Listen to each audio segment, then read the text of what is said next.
السلام عليكم ورحمة الله وبركاته. عندنا النهاردة شيطان الأداء اللي مفيش منافس قادر يوقفه من سامسونج، لا فيفو ولا أوبو ولا ريلمي ولا حتى موتورولا الأمريكية. الموبايل ده فعلا يستحق يدخل موسوعة جينيس العالمية. سامسونج نزلت الموبايل ده بإمكانيات هي الأعلى في السوق حرفيا، شاشة جبارة، كاميرات احترافية، تصميم فخم جدا مع إنه ليس الأفخم، وصوت هو الأنقى في العالم، وكل ده مع أفضل نظام تشغيل ممكن تجربه. الوحش ده هو السامسونج 26 الترا. احنا بنتكلم عن ملك الاداء، شاشه خرافيه وكاميرات جباره بتقنيه منع الانعكاسات الجديده. الموبايل ده نازل بسعر لقطه هقولهولك في اخر فيديو، اختيار موفق ان شاء الله. لو عايز موبايل ملك الاداء بيتكلم عن نفسه وكاميرا قويه فالاختيار ده موفق ليك. يلا ندخل في المواصفات على طول. ملحوظه قبل ما ادخل في المواصفات على طول، قلت بس يعني اعمل الدخله القويه دي عشان تحبوا فيديوهاتي وما تهربوش منها. يلا ندخل في المواصفات على طول. الشاشة من نوع دايناميك LTPO AMOLED 2X، ألوانها مشبعة نقية هتحبها جدا جدا، وكمان الشاشة مسطحة مش منحنية، بحجم 6.9 إنش، نفس الحجم اللي في موبايل سامسونج S25 الترا بتاع السنة اللي فاتت، وده كويس جدا. مفروض الحجم ان شاء الله يزيد ل7.7 إنش مفروض، بس يلا بينا مش مشكلة برضو. بس الحجم ده برضو مناسب للفرجة على الفيديوهات بشكل كبير جدا بجودة 2K. ياه جودة 2K الشركات الصينية ما عملتهاش، اخرها 1.5K. جودة ممتازة وجميلة جدا وحادة، وفي مشاهدة الفيديوهات ممتعة جدا بسم الله ما شاء الله، مع معدل تحديث 120 هرتز سلس بطريقة خرافية. بس يا ريت يا سامسونج ان شاء الله ترفعي معدل التحديث ل 144 هرتز، لان 120 هرتز ده كفاية جدا. يعني اتعمل في موبايلات كتير، فئة اقتصادية، متوسطة عالية، فلاجشيب كيلر، فلاجشيب عادي اللي هو الفلاجشيب الرائد. كفاية بقى، زودي بقى معدل التحديث عشان احنا زهقنا من 120 هرتز. والله العظيم 120 هرتز اتحطت في موبايلات كتير من اول 2020 لحد 2026. يا ريت تغيري معدل التحديث، سلس جدا ومفيش اي انقطاع ومفيش اي لاج، والدنيا كويسة ما شاء الله يعني. مع دعم HDR 10 بلس، مخصصة انها ترفع جودة الشاشة شوية، ومخصصة اكتر في جودة الفيديو تخليها 2K او 4K او 8K، بس مش اكتر من كده. مع طبقة حماية من نوع كورنينج جوريلا أرمور 2. طبقة الحماية دي قوية جدا ومن اعلى طبقات الحماية في العالم بعد كريستال شيلد ولا مش عارف ايه كده. طبقة الحماية قوية بسم الله ما شاء الله. طبقة الحماية هنا يعني لو الموبايل اترزع في الارض مش هيتكسر كتير خالص، يعني ممكن يتكسر شرخ او شرخين 3 مش كتير قوي. بس طبعا يعني في الحوادث الشديدة ممكن الموبايل يقع يتكسر خالص، والشاشة يعني ممكن الموبايل يجيب شاشة. بس الموبايل ده مقاوم للكسر بس مش ضد الكسر، واي موبايل بيتكسر، قلت كتير قوي، اي موبايل بيتكسر اصلا، والموبايل ده اصلا معمول بطبقة حماية قوية ما شاء الله، يعني نستحق ان احنا نختبرها ونشوفها تتكسر ولا لا. ومعلش على الكلام الكتير. مع سطوع يصل الى 2600 شمعة. يا لهوي، انت ليه مش عدلتي في السطوع ده؟ 2600 شمعة موجودة في الاس 25 الترا اللي فات، وفي الاس 24 الترا اللي قبل الاس 25 الترا. ليه يا سامسونج؟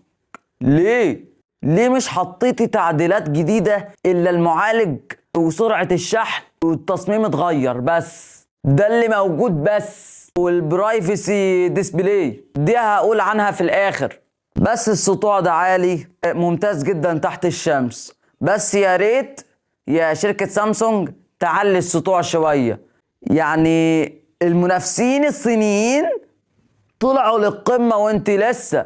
شد حيلك معاهم شوية ونفسيهم في سطوع الشاشة. عايزين سطوع أعلى بكتير زي ما ريلمي عملت، زي ريلمي جي تي 7 برو، جي تي 8 برو. السطوع 6000 نتس و6500 وممكن يوصل ل7 كمان. فشد حيلك وتسابقي معاهم لأن كده كفاية. مع دعم ميزة برايفسي دي لما تحرك الشاشة يمين ولا شمال مش هتشوف أي حاجة من الشاشة تماما إلا في النص بس وانت ماسك الموبايل. بيمنع ان محدش يشوف محادثاتك او تفتح كلمة السر من وراك. مش هيشوف الشاشة تماما الا انت بس. ودي ميزة بسم الله ما شاء الله. او مش عندك الميزة دي ممكن تجيب سكرينة ضد الانعكاسات دي تماما. بس الميزة التانية فيها تعلي وتوطي منع الانعكاسات اللي هي برايفسي ديسبلاي، حماية الشاشة من المتطفلين. بس ده اللي انا قلته، مش عايز اقول اكتر من كده. خلصنا الشاشة، ندخل على الكاميرا الخلفية. معانا اول كاميرا الاساسية بدقة 200 ميجا بكسل، غنية بالتفاصيل، ممتازة. مش ممتازة بس، لا فوق الممتازة. بس مفروض يا سامسونج تعلي. احنا زهقنا من حوار 200 ميجا بكسل، يعني علي في الكاميرا الواحدة بس 320 ميجا بكسل. احنا كنا هنتمنى ان الكاميرات تعلى شوية. يعني انت كررتيها في 3 سلاسل للموبايلات من فئة الاس. يعني دقة ال 200 ميجا بكسل طلعت من اول موبايل اس 23 الترا، اس 24 الترا، اس 25 الترا، اس 26 الترا. هذا القرار غير عادلا انك ما ترفعيش الكاميرا. لا، لازم ترفعي الكاميرا. قصدي جودة الكاميرا دي ما شاء الله. وبتجيب لك بورتريه لحد 3 اكس، جامدة. اوبتيكال زوم بورتريه 3 اكس ما شاء الله. صورة غنية بالتفاصيل. ايه الجمال ده مع تحسين الذكاء الاصطناعي. جامدة قوي. بس ايه في الزوم بقى حكاية والله. ولما تعدل على الصورة بتطلع حاجة تانية لو انت محترف في تعديل الصور. فلو انت مش محترف العب في اي حاجة في الصورة عادي، مفيش مشكلة. الكاميرا التانية بايروسكوب بدقة 50 ميجا بكسل. بصي يا سامسونج، مفروض الأساسية بدقة 50 ميجا بكسل والبايروسكوب بدقة 200 زي ما شركة هونر وفيفو وباقي الشركات عملت كده بالفعل. 50 ميجا بكسل بايروسكوب في حتة تانية، بس هي مش الأفضل مقارنة بالموبايلات العالية. الأرخص منها حوالي 7000 جنيه زي الأوبو فاين اكس 9 برو وزي الفيفو اكس 300 برو اللي هم المنافسين الشرسين للموبايل ده. الله أكبر، كاميرا عالية. ومعلش على الكلام الكتير، على أول 6 اكس بتطلع لك حاجة تانية. اطلع على 10 اكس ممتازة جدا بسم الله ما شاء الله، كأن الصورة واقعية انت شايفها بعينك. اطلع كمان الضعف 20 اكس، حاجة تانية ممتازة جدا بس فقدت الجودة شوية. اطلع ضعفين 40 اكس، ده انت كده وصلت لطريق القمر على مسافة بعيدة جدا، بعيدة شوية. عايزك تطلع على 50، حاجة تانية. بدأت تشوف القمر بعينك خلاص، ما تطلعش على 50، اطلع 50 ضعف. بص القمر هنا حكاية. مفقود الجودة حوالي 20-21 مرة، بس برضو الجودة ممتازة جيدة، مش ممتازة قوي عشان الجودة مفقودة. أول ما تصور افتح هتلاقي الصورة حلوة. يجي بعدها تحسين الذكاء الاصطناعي، جامدة ما شاء الله تبارك الله. ايه الجمال ده، يعني الصورة في حتة تانية وتعدل عليها بتبقى احترافية. الكاميرات دي زي الكاميرات الاحترافية بالظبط، بس احسن منها بكتير، زي كانون وزي سوني. بس انا بهزر، الكاميرات الاحترافية احسن بكتير، بس الاس 26 الترا يقضي لك الغرض في البيروسكوب. بس البيروسكوب يعني عجباني بصراحة. انا ما جربتش وانا بقول مواصفات بس انا بفسرها كده بالعامية عشان تفهموا. الكاميرا التالتة تليفوتو بدقة 10 ميجا بكسل. معلش انا قلبت الكاميرات ببعضها، بس معلش برضو تليفوتو بتديك صور ما شاء الله حلوة جدا جدا جدا، مع تثبيت البصري OIS. معلش يعني الاساسية ما قلتش OIS، البيروسكوب ما فيهاش OIS اصلا، الاساسية OIS، التليفوتو OIS. معلش انا نسيت، فاعذروني معلش. تليفوتو دي بتطلع لك صور جميلة، تحس كده انك مصور صورة بجودة 4K و8K و12K لو في جودة زي كده اصلا. التشبع فيها رهيب، التفاصيل فيها نقية غنية بالتفاصيل يا جماعة، هتحس انك مصور بكاميرا احترافية. لا، هو شيطان الكاميرات فعلا، يستاهل انك تشتريه بجد يعني. بس اهم حاجة فيه بس المعالج وسرعة الشحن. انت لو يهمك الكلام ده روح اشتريه بس يعني. الكاميرا الرابعة الترا وايد بدقة 50 ميجا بكسل، الزاوية الواسعة ما شاء الله عليها، تصور صورة بالزاوية الواسعة حلوة ممتازة جدا جدا جدا. ولما تصور صحابك او الشلة كلها الجودة تحترم والله العظيم، حاجة تانية خالص. هايل بصراحة، مع تحسين الذكاء الاصطناعي تسلم والله. ولما تصور مسجد على مساحة واسعة هايل برضه، رائع، ممتازة. ومع التعديل بقى، لو انت محترف في التعديل او لو انت مش محترف يعني، ممكن تلعب على التعديل اي حاجة كده، ممكن الصورة تكون احسن شوية. مش هنسى الكاميرا الامامية، اصلا انا المراجعة اللي فاتت نسيت الكاميرا الامامية وقلتها بعد البطارية على طول. انا هقولها النهاردة. الكاميرا الامامية بدقة 12 ميجا بكسل. لا، هي كاميرا جيدة، الصورة جيدة، ولكن المعالجة نفسها مظبوطة. المعالجة بتاعت سامسونج بتخلي الصورة احترافية. فاكرين موبايل سامسونج S22 الترا؟ كان الكاميرا بتاعته 40 ميجا بكسل. من ساعة ما نزل موبايل سامسونج S24 الترا وهي مخفضة جودة الكاميرات للأسف، بس حلوة وصورها جميلة جدا وتشبع رهيب ونقاء وتفاصيل رهيبة، وبالتشبع بالتباين والظلال والكلام ده كله تخلي الصورة الله عسل. صورة ما شاء الله نقية جدا جدا جدا، لدرجة انك تعوز تصورها تاني.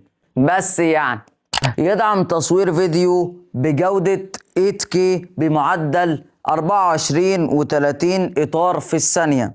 حلو، 8K 30 اطار في الثانية، قبل كده كان 24 اطار في الثانية. ويدعم تصوير فيديو بجودة 4K بمعدل 30 و60 و120 فريم في الثانية. ممتاز، حلو انك بتحطي عدد الاطارات في تصوير الفيديو. بس انا اكتشفت ان في 24 الترا الاس 24 الترا اخره 60 مش 120 للاسف يعني. بس ويدعم كمان تصوير فيديو بجودة فول اتش دي بمعدل 30 و60 و120 فريم في الثانية. ويدعم تصوير فيديو بجودة HD بلس بمعدل 30 و60 و120 إطار في الثانية. ما شاء الله تبارك الله. الكاميرات في تصوير الفيديو ممتاز، اذا كان الاساسية، اذا كان البيروسكوب، اذا كان التليفوتو، اذا كان الالترا وايد. وفي ميزة فلاتر انا شفتها النهاردة اخر مرة، تحديث الجديد بتاع سامسونج اللي نزل في الاس 26 الترا ممتاز. الله، بتديك فلاتر كده تحس انك بتصور بكاميرا احترافية في تصوير الفيديو بس مش الصورة. ممكن تبقى موجودة في الصورة بس في الفيديو الله، شغل عالي، يعني حاجة مفيش زيها، مفيش بعدها تاني بقى. خلصنا الكاميرا. تصميم الموبايل، هو التصميم حلو ومش فخم. عايز تصميم افخم روح للاس 24 الترا، هو قديم شوية بس هو الافضل في التصميم. هو الموبايل بقى الفريم بتاعه من الالومنيوم قبل ما كان تيتانيوم في الاس 25 الترا. نقول عن التصميم وشكل الكاميرات حلو قوي، هو بس حاطين حلق، ده الاختلاف بس في التصميم، اما الباقي التصميم عادي. الاختلاف بس يعني في الاس 25 الترا هفسرها لك على قد ما اقدر. كان كل الكاميرات في حتة، سامسونج قالت انا هحط ال3 كاميرات في اطار ابيض. ليه؟ عشان التصميم يبقى مختلف. واقول لك الحقيقة يا عزيزي المشاهد، الموبايل التصميم بتاعه يشبه سلسلة الموبايلات العادية، قصدي يشبه فئة الاس الجديدة العادية، زي الاس 26 وزي الاس 26 بلس وزي ال 26 اف اي، ولكن الالترا مختلف شوية. 3 كاميرات على واحدة بدل ما كل الكاميرات تبقى في حتة، ورابع كاميرا برضو في حتة، والفلاش فوق والمستشعر تحت. بس ده الاختلاف في التصميم. والاطار ألمونيوم قبل ما كان تيتانيوم في الاس 25 الترا اللي فات. مين الافخم؟ الاس 26 الترا للاسف ليس الافخم، الاس 25 الترا افخم منه ب50 مرة. الاس 24 الترا الله، تصميم فخم مع فريم تيتانيوم حاجة تانية، هو اللي يفوز. الاس 24 الترا هو اللي يفوز، ولا اس 25 الترا ولا 26 الترا. والظهر بتاعه مش ازاز. الاس 26 الترا الظهر بتاعه ما زال بلاستيك زي ما هو، زي ما كان في الموبايل اللي فات الاس 25 الترا. خلصنا التصميم. البطارية بحجم 5000 ملي امبير. ليه يا سامسونج؟ مش انتي قلتي في اخر التسريبات ان حجم البطارية هتكبريها ل5500؟ فين بقى؟ مش انتي بتقولي ان البطارية هتكبر وسرعة الشحن هتزيد؟ سرعة الشحن زودتيها، البطارية مش كبرتيها. المرة الجاية يا سامسونج بيكبريها ل 6000 ملي امبير. وناس كتيرة صناع محتوى قالت احنا عايزين بطارية كبيرة زي الشركات الصينية. 5000 ملي امبير يعني تقعد معاك يوم مرتاح او يوم ونص على حسب استخدامك، اذا كان استخدام عادي او استخدام تقيل او استخدام متوسط شوية، مع سرعة شحن بقوة 60 واط. الله، اخيرا هي دي اللحظة اللي انا مستنيها. ياه، سرعة الشحن بدأت تبقى 60 واط. شكرا لك يا سامسونج.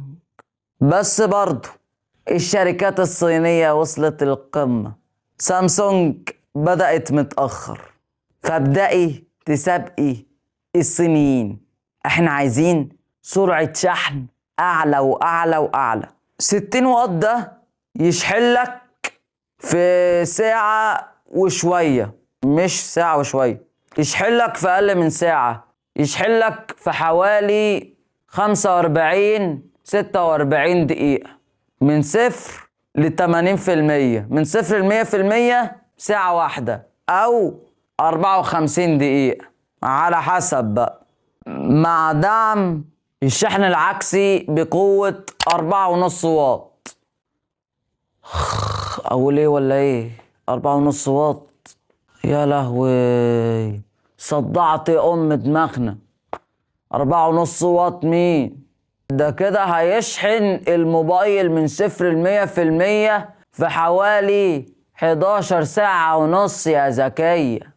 إذا كان بشحن موبايلي بشحن 25 واط بيقعد ساعة واحدة بالكتير من 0 ل80%. الشحن اللاسلكي ده من تليفون لتليفون مش مطمني، سرعة الشحن مش مطمناني. فأتمنى يا سامسونج إنك تسرعي الشحن شوية، خليه 20 واط أو 33 واط زي ريدمي 15 بس. مع دعم شحن اللاسلكي 25 واط أخيرا كان 15 واط في الاس 25 الترا. حلو قوي، حلو قوي قوي قوي. يعني 25 واط من 0 ل80% في ساعة واحدة، من 0 ل100% في ساعة ونص. انت لو ضاع منك شاحن 60 واط ممكن تشتري شاحن لاسلكي وتشحن منه، وتشحن الموبايل وتشحن معاك في ساعة واحدة، والموبايل يتشحن ومبروك عليك بقى، والموبايل يتشحن وتقدر تنجز مهمتك. خلصنا البطارية، خلصنا الرغي اللي فيها، يلا على المعالج. زمان السنة اللي فاتت في سامسونج اس 25 الترا كان جايب معالج سناب دراجون 8 إليت. كان المعالج ده وقتها سفاح في الأداء، سفاح في كل حاجة. اللي نازل النهاردة، المعالج اللي نازل النهاردة في سامسونج اس 26 الترا هو سناب دراجون 8 إليت جين 5 فور جالاكسي. المعالج ده قوي، اقوى من ال 8 إليت بتاع السنة اللي فاتت بنسبة 30%. رقم عجيب، يعني هتلاقي اداء سفاح، اداء مفيش زيه في الالعاب ما شاء الله، في الاستخدام العادي ما شاء الله، في الاستخدام التقيل بقى اللي هو المونتاج يعني ما شاء الله. مفيش تقل، مفيش تهنيج، مفيش اي حاجة من الحاجات دي خالص. بتكنولوجيا 3 نانو، اداء عالي. كل ما ينزل النانومتر زي ما انا قلت في المراجعة السابقة مش هيبقى فيه توفير للبطارية والاداء يبقى عالي. بس على حسب المعالجة بتاعت سامسونج ممكن يوفر حوالي 25-30% من البطارية بس، ودي حاجة ممتازة جدا. مع معالج رسومي من نوع ادرينو 840. المعالج ده نزل في الهونر ماجيك 8 برو برضو، ولازم ينحط عليه معالج رسومي ادرينو 840. مش سامسونج قالت في التسريبات ان الموبايل ينزل بمعالجتها الخاصة اللي هو الاكزينوس؟ يعني شفت اخر مرة سامسونج منزلة تسريبات ان الموبايل ده هينزل بمعالج اكزينوس 2600 اي. بس نزل في النسخة اللي هي الكورية او النسخة الامريكانية، بس دي مش النسخة الكورية، دي النسخة الامريكانية اللي هي سناب دراجون 8 إليت جين 5 حسب ما اتذكر يعني. ونازل عالميا، يعني هينزل في مصر ان شاء الله يوم 6/3. وتعالى للاسعار اخيرا، والاسعار حاجة و60,000 جنيه. هقول لكم الاسعار في الاخر، مش هقول لكم دلوقتي. معلش على الرغي الكتير، استحملوني شوية لان الفيديو ده هيبقى طويل. بعد ما هقطعه هيكون مثلا في حتة 25-26 دقيقة، والفيديو دلوقتي بيتصور حوالي 34 دقيقة. المعالج ده اللي هو الادرينو 840 في البابجي يطلع لك 120 فريم متظبطين، اداء في الالعاب يعني اقوى من اللي فات باكتساح ما شاء الله يعني. بس زي ما انا قلت لك ما تلعبش بابجي، وحياة امك ما تلعبش بابجي، هتدمرك وهتخليك تقتل في الحقيقة.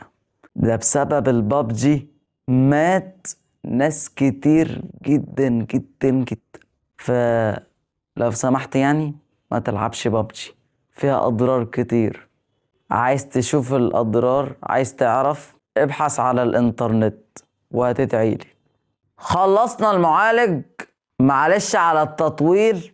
الصوت استيريو اعلى من الاس 25 الترا حوالي 10-12%. انا ما جربتش الصوت، انا لو لقيته مع زبون الاس 26 الترا مع اي حد يعني اجرب، واجرب الصوت الشاشه والكلام ده واقول لكم في فيديو ان شاء الله. الصوت استيريو عالي جدا، نقي ما شاء الله يعني. سماعتين، سماعه فوق وتحت، مطلعين لك صوت مجسم جدا. ابعد مثلا 11-12 متر هتلاقي الصوت مسموع جدا. وشكرا. نظام التشغيل اندرويد 16 مع واجهة One UI 8.5. الله، One UI 8.5. الواجهة ديت هتحسن كتير قوي في الأداء.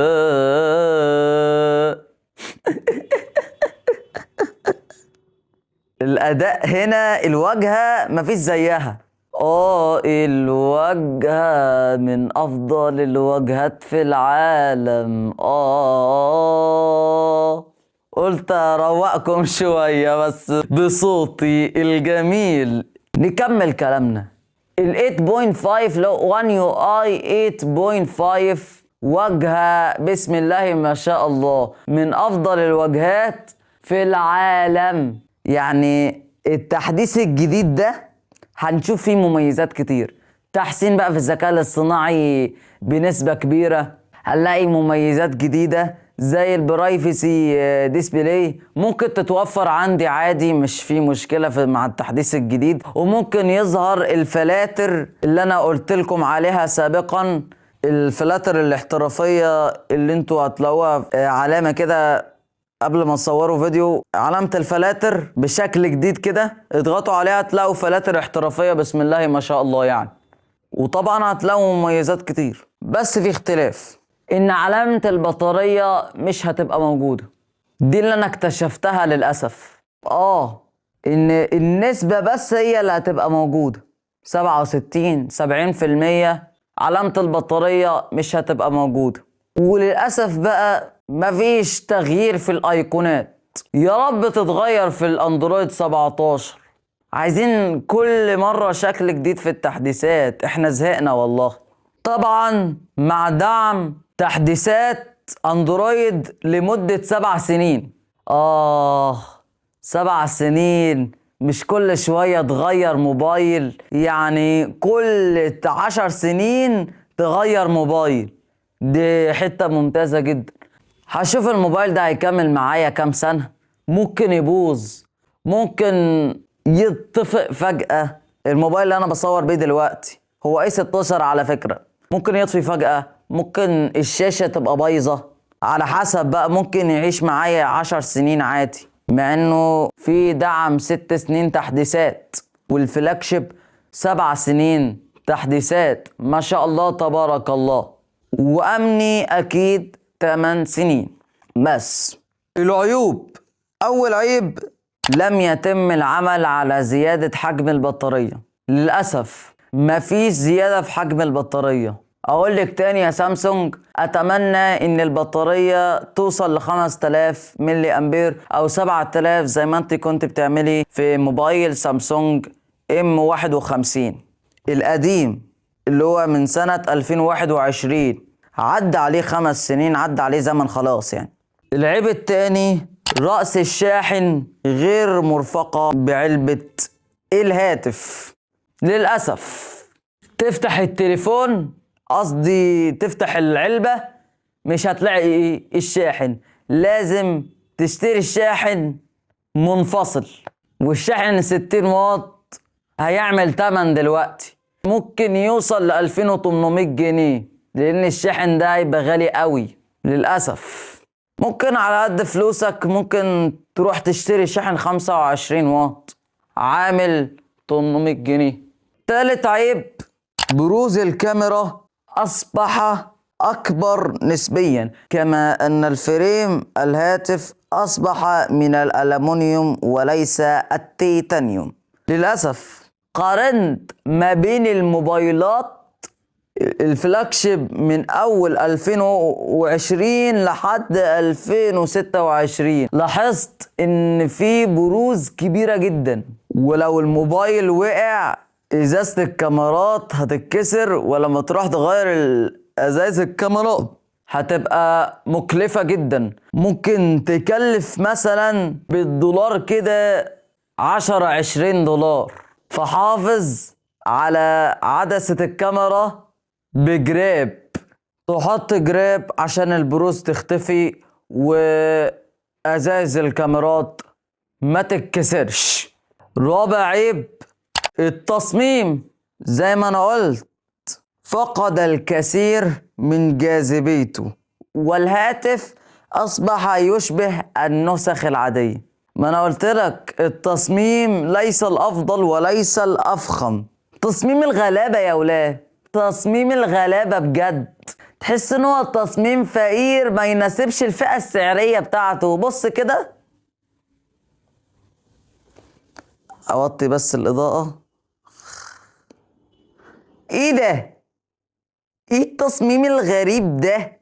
تصميم ناس غلابة، تصميم غلابة خالص. والبلس من اصدارات الاس مع كورنرات دائرية وشكل تصميم كاميرا خلفية اشبه بالفولد. انا كنت هتكلم، التصميم شبيه بالزد فول 7 والزد تراي فولت والدبليو 26 اللي هو النسخة الكورية النادرة جدا، متوفرة بس في كوريا ونادرة.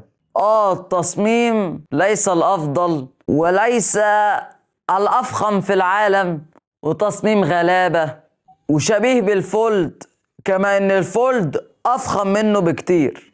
خامس عيب، التطويرات بالنسبة للاس 25 الترا تتلخص في شاشة بتكنولوجيا أحدث، هي حاجة واحدة بس، بميزة برايفسي مع معالج أقوى من كوالكوم وشحن أسرع وكاميرا خلفية بفتحة عدسة أوسع، بالإضافة لمزايا ال AI الجديدة. البرايفسي ديسبلاي تمنع المتطفلين من رؤية الأشياء اللي انت بتعملها دلوقتي، او انت بتفتح كلمة السر او بتبعت رسالة لحد، فدي كويسة جدا. ومعالج اقوى، تطويرات بسيطة خالص، وشحن اسرع، وكاميرا خلفية بفتحة عدسة f1.4. مش لازم اقول فتحة عدسة لا، بلخص الحاجة بسرعة. بالاضافة لمزايا ال AI الجديدة، تقدر تغير الخلفية، تقدر تغير ملابسك، تقدر يعني انت ترسم نظارة تطلع لك نظارة حقيقية. المميزات دي حلوة، وإزالة العناصر هناك في السامسونج أحلى من أي موبايل تاني. بس يعني أديني لخصت لك العيوب على قد ما أقدر.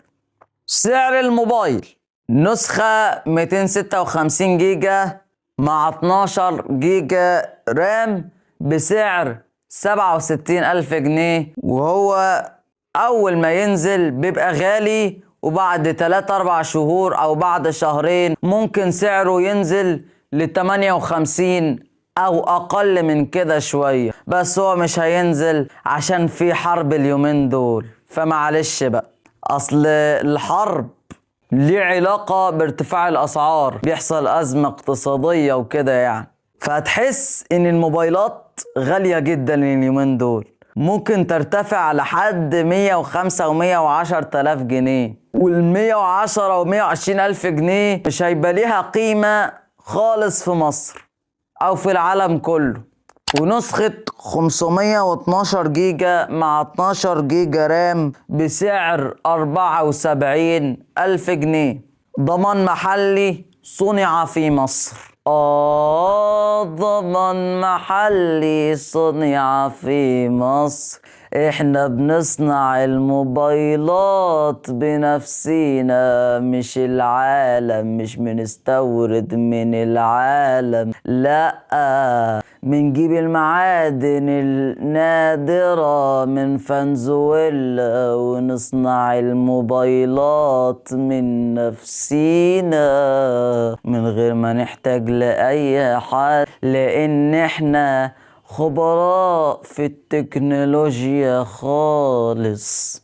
الأسعار غالية، بس استنى عقبال ما الموبايلات تنزل.